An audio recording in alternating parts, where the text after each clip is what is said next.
So I came out here and I was just blown away by the plants that you have in your area.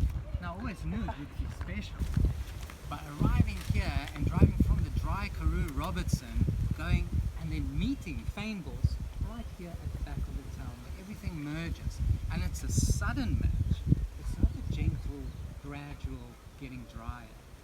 That you don't find in a lot of places. And the plants and bulbs and annuals that we found here, we featured a lot in our TV show on the Weather Channel, and that made, well, that gave McGregor a very special place in my heart.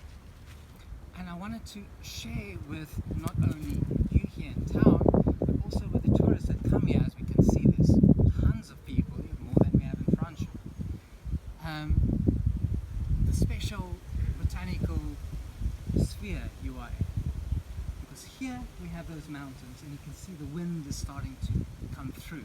When we drove through Vliesdorp just now, we struggled to stay on the road, how forceful that wind is, and it's so important. Without this wind you cannot have the diversity of plants and the color that you have at the moment.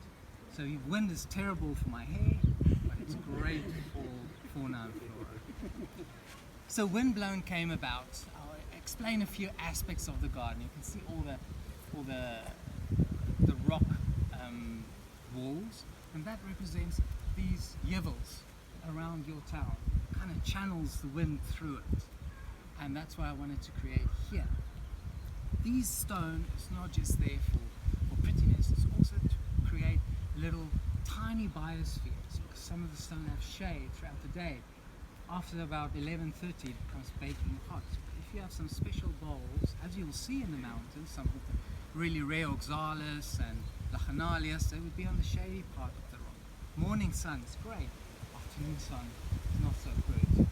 So that's why we create that there, and then we would have placed bowls where those stones are there.